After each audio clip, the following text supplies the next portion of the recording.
Why, hello there, guys, and welcome back to the true confessions of an absolute idiot expat living here in positively perfect Phuket, Thailand. Yes, guys, it is Dr. Mark Sabian admitting that the king of how to get a lot for your bot really doesn't know about getting a lot for your bot. Yes, guys, I have to admit, I have wasted so much money here in Thailand on one thing and one thing specifically. And no, it's not bar girls. No, it's not lady boys. It's actually motorbikes, scooters, whatever you want to call it, guys. I have wasted hundreds of thousands of baht renting bikes here.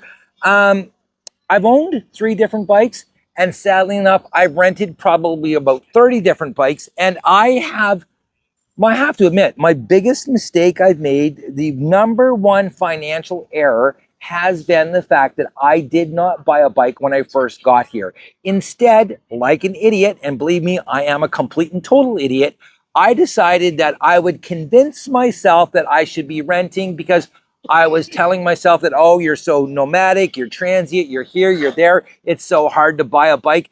And I was essentially full of.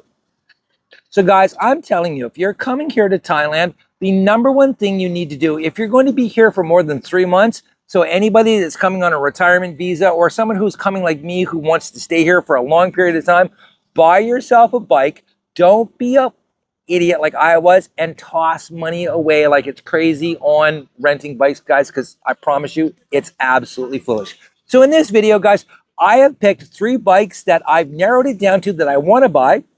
I'm asking you guys for your opinion. Which one do you think I should buy? I'm going to give you 3 different options. I love each one. And at the end of the day, I'm buying one of them. So let's get shopping.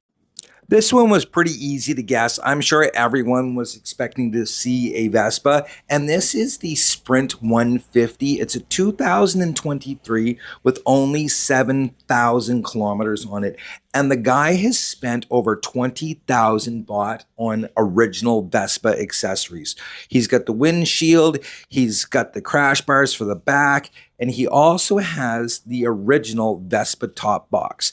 And that top box, guys, alone is about 250 US dollars. And thankfully, it adds a ton of storage to this bike because if you know anything about the Vespa, the storage on them absolutely sucks. And if I have to be completely, totally honest, as much as I love this bike and how beautiful it is, after driving the Honda ADV 160 for the last year, this bike handles like it really does. It's so top heavy. Driving it is actually a scary thing. I have to admit, these don't drive as well as I romantically think that they drive. Yes, they're beautiful. They're comfortable to a degree when you're sitting on them. But honestly, when you start driving one of these, you realize in a hurry that it's not all it's cracked up to be. However, if I'm being completely, totally honest, especially with this yellow and black combination, this thing is stunningly gorgeous. However, it's also 89,900 baht. So yeah, listen, if you've been watching me longer than it takes me to down one of these ice cold Leos here on the beach, you know that I absolutely love the Vespa. I think it's quite possibly the most beautiful thing in the world. However, as I was saying, they drive like shit. They really do. And the only bike I've bought here in Thailand that I lost any money on was a Vespa. Again, the king of the idiots. I bought one sight unseen from a so-called Vespa dealer up in Bangkok. And the guy sent me some video about it, you know, pictures, etc., etc. And when I got the bike, I drove it one time and I realized something is definitely wrong with this bike. So I took it to the Vespa dealership here. The mechanic, after 2 minutes, came out to me and said, Doc, please don't drive this thing home. It is that dangerous. Now, as it turned out, the thing was in a very severe accident. The frame was cracked in half. And what they did was they took brand new body panels, put them on, and passed it off as a mint bike. I was able to get my money back. I did have to pay to ship it back to Bangkok, but at least I didn't lose my money on that bike. So do I want to get back into the Vespa game? I always think I do, but do I really want to?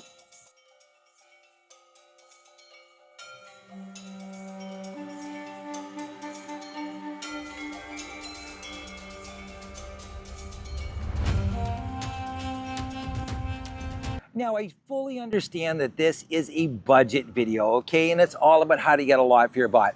If you wanted to go and buy a brand new bike down here in Phuket, it's actually pretty easy. Just walk into the nearest Yamaha or Honda dealership and buy a brand new bike. The trouble is, if you're looking for something like a Honda ADV 160 and you want it in a specific color, you're going to have to wait up to 2 months to get it because they are that far behind. Not only that, because you're buying it down here on the island, you're going to pay a premium for it.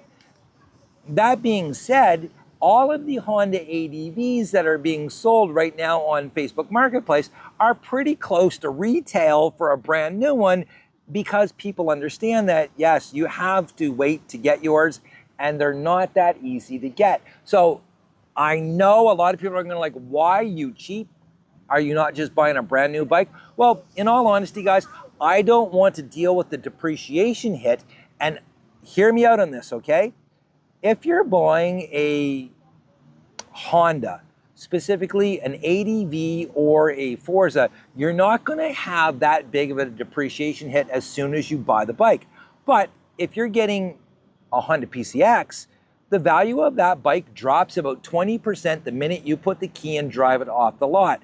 If you're buying a Yamaha NMAX or an XMAX, it's about 25% the minute you put the key in it, guys. So keep that in mind. I'm trying to save myself from that. Not only that, look, right now, especially down here on Phuket, there's a lot of people who bought brand new bikes, drove them for a few thousand kilometers, and now they have to go home because they're running out of money. They're not fiscally responsible, guys, let me tell you. So you're able to take advantage of their ups and, save yourself a ton of money. That's why I'm not buying a brand new bike, guys. It's not because I'm too cheap. It's because I've never bought a brand new car or bike in my life. And I can tell you this much, I've saved probably at least 100,000 Canadian dollars by not doing that over the years, without a doubt. Without a doubt, guys, I've saved that much money just on depreciation alone. If you're looking for an all-purpose bike and one that holds its value so it's not going to kill you when you go to sell it, you cannot go wrong with the Honda ADV 160. I think these are fantastic. And this bike here is available right now. It's a 2024 with 10,000 kilometers. And guys, he's asking 90,000 baht for this one, which is only about 12 or 13,000 off of brand new. That's how well these things hold their value. This bike is fantastic, great condition, and it does have tons of storage. Myself personally, I would put a top box on it just for convenience, but this bike is great for tooling around Phuket, and for short drives, I think it's ideal. Love it, especially in this color. They have some different theme bikes like a Captain America bike and stuff like that, but this black on black I think looks fantastic. Now, one thing I can definitely say about the Honda ADV, driving around Phuket, especially Patong, it is almost ideal because it is so agile and nimble. It is just amazing for traffic. The one thing I don't like about it is the smart key, because the doctor is not that smart. Again, I am the king of the idiots, guys. And the last one that I rented, I lost the key for it and it cost me 2,500 baht, which is essentially 100 Canadian dollars. So what's that, about $3.50 American? Yeah, that's how bad the exchange rate is right now. Anyways, I hate the E key, guys. I really do. That smart key, can't stand it. Myself personally, I prefer one that you stick. I probably shouldn't talk about sticking it in here in Thailand, should I? No, not at all. Anyways, yeah, I like a tactile key that you actually use, can't stand these stupid smart keys. That is definitely one thing about the newer bikes, such as the Honda ADV, that, yeah, I'm not really fond of it, to be honest. So I know what you're thinking. Okay, Doc, if you're so smart, how come you're doing this video and you don't own a bike yet? You're giving us advice about buying bikes and telling us we're stupid if we're not buying them. Well, guys, in all honesty, I did have a bike up until a few months ago. Anybody that's been watching the channel knows that I did buy that beautiful red Yamaha NMAX that I drove all the way up to Chiang Mai and all over the country. Had a blast on that bike, absolutely loved it. However, like most guys here in Thailand, I got looking at all of my options, thinking that, well, I can upgrade pretty easy and enjoy myself with something just slightly more beautiful and fun to play with. Yeah, and it didn't work out very well for me at all, guys, and it just solidifies the fact and the belief that I am the king of the idiots. I'm sitting in my condo in Shanghai one day, scrolling through Facebook Marketplace. All of a sudden, a listing comes up for my dream bike, a Vespa GTS 150, fully kitted out with the windscreen, the front folding rack, the top box, every option you can get for one. And the kicker was it only had 111 kilometers on it. So I emailed the guy right away. He got back to me and he sent me a whole bunch of pictures, a whole bunch of videos. And I'm like, the last time I bought a Vespa sight unseen. So I'm like, dude, listen, do me a favor. Don't sell that bike until I get to Bangkok tomorrow. I'm booking tickets right now. I even sent him a screenshot of my flight to Bangkok. And the guy held onto the bike for me and brought it to my hotel on a flatbed truck. He didn't want to drive it through the streets of Bangkok because they are insane. So he didn't want to scratch it, didn't want to take this bike, absolutely pristine. So I'm like buying it on the spot, fell in love with this bike. And like an idiot, and again, guys, I am the king of the idiots. I didn't ask enough questions at the time and almost myself royally. Let me explain. After he brought the bike over, we worked out a deal for it, and he was going to come the next day, get the deposit, ship the bike down here to Phuket so that it would arrive essentially the same day that I did, because I was going to be in Bangkok for a couple of days. I had a few things to do. So as we're getting everything done and I'm just getting ready to hand him over the 5,000 baht deposit, he explains to me that he does not currently have the green book for the bike. And guys, let me explain to you what this thing is. This is basically your title and proof of ownership for the bike. And if you are ever buying any bike here in Thailand that you want to be able to sell and actually call your own, if it doesn't have this, don't buy it, guys, okay? And what happened with me was this guy tried to convince me that the green book was actually with transportation and that he would have it back in a couple of days. And when he gets it back, he will ship it down to me. And right away, I thought, no, I'm not falling for this because I know how important this thing is, guys, when you're buying a bike. Yeah, didn't have it. Tried to convince me to buy it, offered me so many things. It was absolutely foolish. Almost dropped the price of the bike in half. And thankfully, I was smart enough not to fall for it.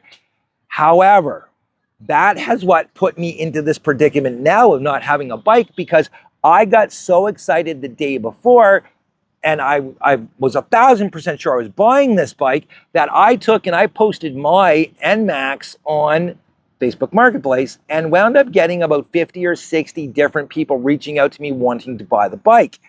One of them turned out to be a subscriber who I have actually met down here on Phuket. So I gave him my word that I would sell him the bike. And sadly enough, I'm one of those, again, idiots that believes that I've only got two things in life, my word and my balls, and I'm not going to break them for anybody. So when I got down to Phuket, I begrudgingly sold him my NMAX. And ever since then, I've been on the hunt for the replacement to my NMAX and the dream bike that I've always wanted, which is why I'm making this video. So yes, guys, I'm giving you advice about buying bikes and telling you how foolish it is not to buy a bike while I don't even own one. That's how much of an idiot I am. So should you really take my advice? I have no idea. I know this much. The beers are cold and tasty. Other than that, yeah, I don't know much. That brings us to this absolutely gorgeous 2016 Honda Forza. All of my buddies who are going on these long trips with me, they're all riding this bike. And I'm going to tell you something. I love this generation. It's a few years old, I understand that. But the ride height for this bike when it comes to my size is absolutely perfect. When I'm sitting at a stoplight, my feet are flat on the ground. And I think this bike looks fantastic. It is such a pleasure to drive. The owner let me take it out on a rip today, so we're actually off the island enjoying it. And I got to tell you something, I love this bike. It only has 23,000 kilometers on it, and he's asking 65,000 baht for it. Tons of storage, as you can see, underneath the seat. And of course, it does have the top box. And this top box, this was a 5,000 baht top box. So he definitely put a lot of money into it. It's been extremely well maintained. And it has the Öhlins suspension on it. This, guys, I got to tell you something, is an absolute dream bike. One thing I want to talk about really quick, guys, is this fact that right now there are all kinds of bikes down here for sale.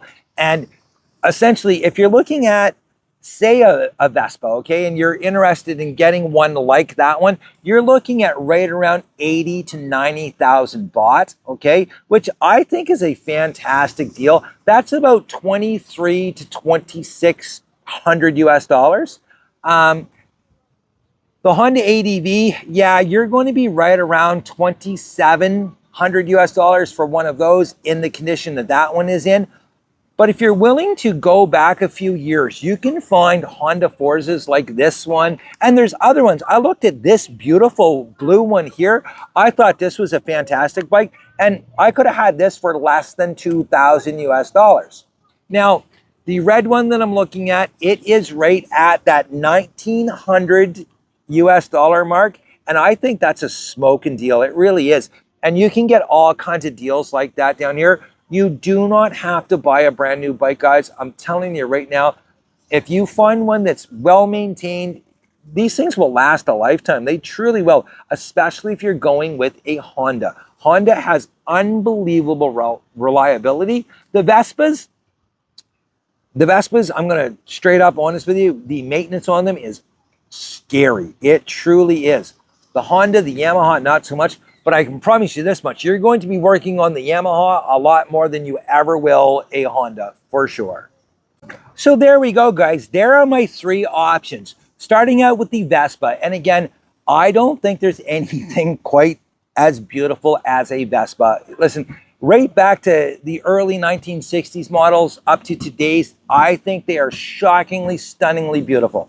Then we have the all-purpose ADV. And really, guys, I'll be honest with you, down here in southern Thailand, for a lot of the driving that I'm doing, that ADV is perfect. Only problem I have with it, again, is on long drives, it really hurts my back. So I'm thinking, and I'm not sure what you guys think, but that Honda Forza, especially in that fire engine red with the black accents, guys, I'm going to tell you, I think that is fantastic. And hear me out, if you're on a budget, it is definitely the cheapest one at 65,000. And I'm sure I can negotiate that down. The Vespa is pretty much right at 90,000, and I don't think he's going to go down from that. Again, he's got over 20,000 baht in accessories on it. And the Honda ADV, guys, those things hold their value like crazy. If you want my opinion, guys, and who knows if you do or not, but I'm going to give it to you. If you're coming here and you think you're only going to be here for like 6 months or something like that, I would really honestly look at an NMAX. I loved my NMAX. It drove fantastic. So long as you're not going on really, really long drives. Look, when I took that thing to Chiang Mai, I needed a week to recover. My back hurt so bad. However, when I went to sell it, guys, literally, I had 50 or 60 people wanting that bike, and it sold really, really fast. Because again, you're buying a 2021 NMAX for right around 55,000 baht. That's a smoking deal, especially mine, because I had put so much into it with, new tires and all the accessories. I made money on it still, but at the end of the day, they are very easy to sell. And if you're looking to buy something, drive it for 6 months and lose absolutely no money, the NMAX is a fantastic option. If you're doing a lot of driving, though, I would really look at a Honda for reliability. And, that Forza, guys, I took it for a huge rip and it was absolutely amazing. Anyways, what do you guys think? Please, in the comment section, let me know which one should I buy. Should I go with the love of my life, the Vespa? I mean, that yellow and black combination is gorgeous. Do I go with the good old reliable Honda ADV 160, or do I get the Cruiser? Because, guys, I'm getting old and slow, so maybe I want to ride low and slow with the Forza. Anyways, let me know what you think. For now, guys, I'm just going to sit here, enjoy some ice cold beers, and contemplate which bike I'm going to get. Till next time, guys, keep the beers cold, keep them coming, and please, no matter what you do, don't drink and drive, especially here in Thailand, because the life you could save could be mine, and that's pretty damn important to me. So next time, guys, cheers.